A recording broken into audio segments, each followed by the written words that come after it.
The Great Mouse Detective. Who doesn't remember that great film? Well, you probably should. Because not only is it a great movie, but it's actually the first Disney animated film to be directed by John Musker and Ron Clements, the two directors of Aladdin, The Little Mermaid, Treasure Planet, Hercules, Princess and the Frog, and Moana, the most recent film. Well, then, yeah, like I said, Great Mouse Detective is probably the best mouse movie you'll ever watch. And I mean, like, all the best ways you could possibly imagine. You know how, in Cinderella, like, the mice characters, like, move around on, and then they, like, go through, like, goes through, like, wooden frames that have holes in them and stuff? Well, this one kind of does the same thing, but also, it also has, does the same thing like The Rescuers does. But, like, it does seem like your typical mouse movie that they basically, like, act like human characters. But, honestly, they've done this film really, really well. And it's just so much fun to watch. Why? Well, I'll tell you after the story. It's about a little girl named Olivia, and the film basically opens up with her and her father, played by the late Alan Young.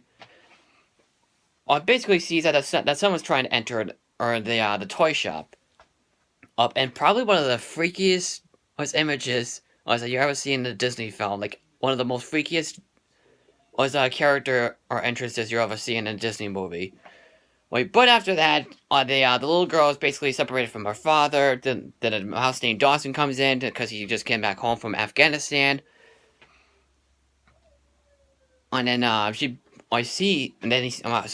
sees the little girl all bawling her eyes out, and then she actually takes her to go see Basil of Baker Street, which of course the movie itself is based off of the book.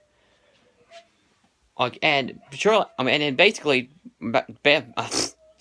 Basil of Baker Street. I'm sorry, people. Basil of Baker Street basically lives in Sherlock Holmes' house, which is really cool and neat to see.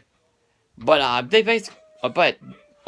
he basically thinks that he's been captured by a bat, and the bat basically works for the main villain of the film, known as Ratigan, voiced by Vincent Price. What his plan is, he wants to the toy maker, or to build a robotic queen, so that way, she can basically tell him that he'll be the next king and stuff. Basically kidnap the queen as well. Then can make the robot say that he'll be the next king of the entire land. And then, yeah, that's kind of weird, for a Disney film like this to do it. But you know what? There's just enough good things about this film. For example, the animation is really good.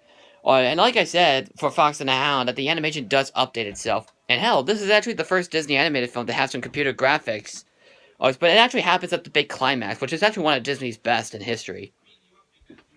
There's a big fight scene. There's a giant fight scene, with Basil, all trying to stop Ratigan. And then later on, when they're trying to escape, Ratigan basically shows his true colors and stuff, and he gets really violent too. The way the sound effects are and everything, the way he's freaking hurting Basil. Oh my god. Yeah, this is probably another one of the darkest Disney films, huh? And yeah, the villain Ratigan is definitely one of the best ones out there, or one of the best Disney villains ever. I know some people consider him as the funniest, but for me, I think Hades and Yzma and Kronk, I know I already mentioned it but they're probably the funniest Disney villains ever. But I could definitely see why he's a great villain. And Vincent Price is just flawless as the villain. I also really love the main character, Basil. I think he's one of the best. I think he's one of the best Disney characters ever. And also, this is probably not only is it one of the darkest Disney films, it's actually one of the smartest ones out there. Because Basil himself is just so damn smart. Yeah.